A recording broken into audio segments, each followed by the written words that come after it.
Hello everyone, তো কালকে একটা ইন্টারেস্টিং ব্লগ দেখিয়েছিলাম পার্ট 1। আজকে নিয়ে চলে এসেছি পার্ট 2।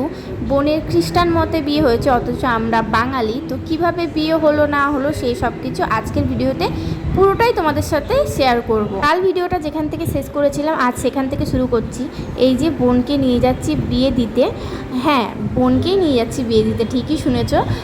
ছেলের বাড়ি থেকে আর মেয়ের বাড়ি থেকে কোনো বাড়িতেই বিয়ে হচ্ছে না, একটা চার্চে আমাদের বোনের বিয়ে হচ্ছে, তো সেখানে আমরা নিয়ে যাচ্ছি। প্রথমে চার্চে গিয়ে দেখলাম এখনও পর্যন্ত ঠিকঠাক মতন ডেকোরেশন করিনি, সব কিছু সাইড করে রেখে দিয়েছে, একটু পরেই সাজাতে শুরু করে দেবে। আর এই যে বোনকে নিয়ে বসে রয়েছি। বোন আগে চলে গেছে, মানে বউ আগে চলে গেছে, কিন্তু বরের এখনও কোনো পাত্তা নেই। এদিকে স্টেজটা সাজানো হচ্ছে, ততক্ষণ আমরা ফুচকা খেয়ে নিলাম। আবার চলে এসেছি বোনের কাছে। বোন এখনও তার বরের জন্য ওয়েট করছে, প্রায় 8:30 বেজে গেছে। আর এদিকে দেখছি সব স্টেজ ফেজ সাজানো রেডি। এবার মনে হয় বিয়েতে বসবে। না, বিয়েতে বসবে না, ওদের যেভাবে বিয়ে হবে তোমাদের সাথে পুরোটা শেয়ার করব। তুমি আমাদের প্রথম থেকে শেষ পর্যন্ত এই আনুষ্ঠানিককে, এই সভাকে তুমি পরিচালনা করতে সাহায্য করো পিতা। তুমি আমাদেরকে এগিয়ে নিয়ে যেতে প্রথম থেকে শেষ পর্যন্ত তুমি তোমার আত্মা দ্বারা আমাদেরকে পরিচালনা করো। প্রভু, তুমি আমাদের সাহায্য করো। যারা আসেনি পিতা তাদেরকে তুমি আসতে সাহায্য করো প্রভু। এই অনুষ্ঠানিককে তুমি এগিয়ে নিয়ে যাওয়ার জন্য যা কিছু ভালো হবে পিতা তুমি পরিচালনা করো প্রভু।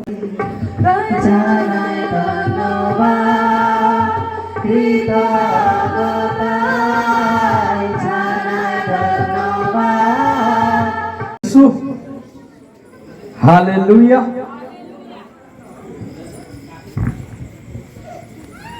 হালেলুয়া।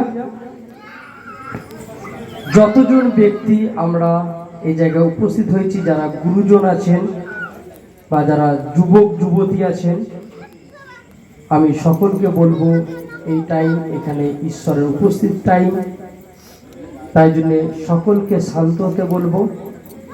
আর আমি জেনে নেব আমাদের যারা বিবাহতে অংশগ্রহণ করেছে তারা যেন শান্ত হয়ে বসবে, কেননা এখনকার দিনে অনেক মানুষ ঈশ্বরকে ছাড়াই তারা জীবন কাটাচ্ছে, বিবাহ ছাড়াই তারা একসাথে থাকছে। তাই জন্যে ঈশ্বরের বাক্যকে একটু ফলো করবেন। আমি জানি অনেকজন ঈশ্বরকে জানে বা অনেকজন এখনো এখানে ঈশ্বরকে জানে না। তো আমি সকলকে বলবো যে এই জায়গা হচ্ছে এখানে একটা প্রার্থনা সভা, এখানে চার্চও বলতে পারেন আপনি, কিন্তু বাইবেল বলছে চার্চ বা মন্দির বা গির্জাতে ঈশ্বর বাস করে না, ঈশ্বর মানুষের মন আর মন্দিরে বাস করে। ঈশ্বরের মহিমা করব, তার পিতাও এসে গেছে। আর আমি চাই সে মেয়ে বা মেয়ের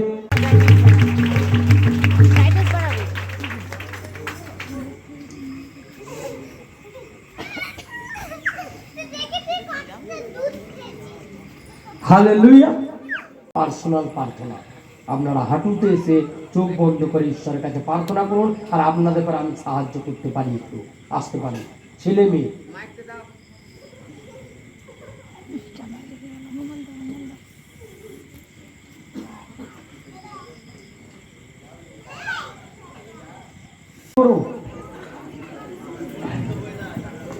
উভয় বলছি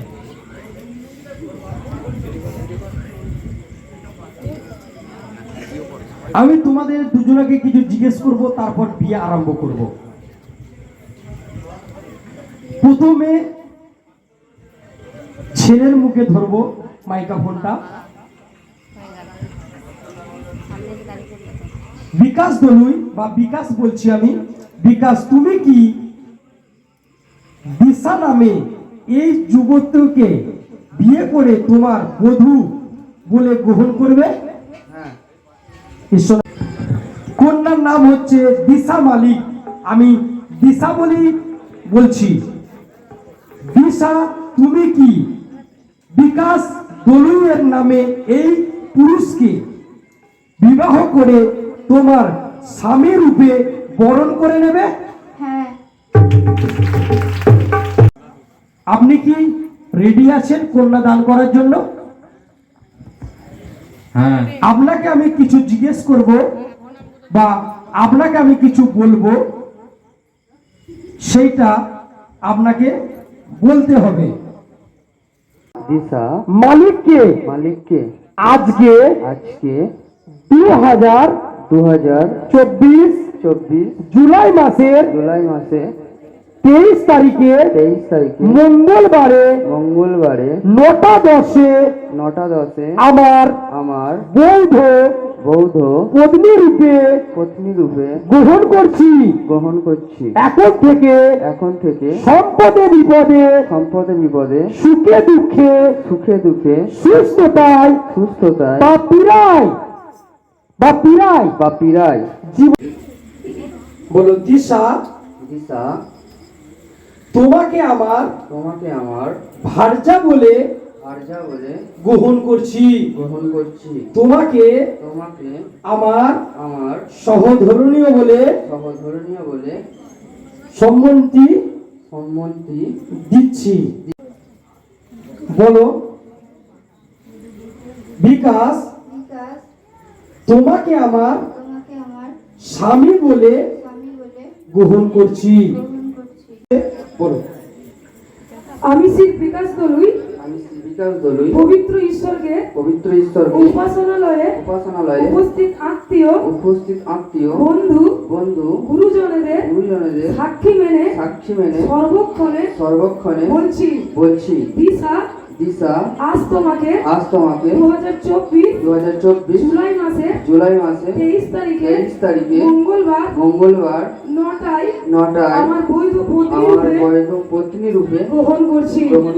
এখন থেকে সম্পদে বিপদে সুখে দুঃখে সুস্থতা বা পীড়ায় জীবনের শেষ পর্যন্ত আমি তোমাকে ভালোবাসবো। তোমাকে স্ত্রীর সম্মান দেব ও তোমায় যত্ন করব এবং তোমার ভরণ পোষণ করব। পড়িয়ে দাও মালা। হাততালি দেবো। করছি এখন থেকে সম্পদে বিপদে সুখে দুঃখে সুস্থতা বা পীড়ায় সেই জীবনের শেষ দিন পর্যন্ত তোমাকে ভালোবাসবো। তোমাকে স্বামীর সম্মান দেব, তোমার যত্ন করব। আমেন। আপনাকে এগিয়ে যেতে হবে, ঠিক আছে? ছেলেকে আপনার মাসে 23 তারিখে মঙ্গলবার 9:30 আমার বৈধ পত্নী রূপে গ্রহণ করছি। পড়িয়ে দাও। ছেলের বাড়ি মা বাবা বা যদি দিদিমা আর দাদু আগে যদি আশীর্বাদ করে, আগে তোমরা আশীর্বাদ করে তারপরে ছেলের মা বাবা রেডি থাকবে। তারপর মেয়ের বয়স্ক যারা আছে মেয়ের বাড়ির তারা যেন এখানে ঠাকুমা দাদু বা দিদিমা যারা এসছে এখানে আসবে। তারপর বাবা মা, তারপরে যত রিলেটিভ আছে।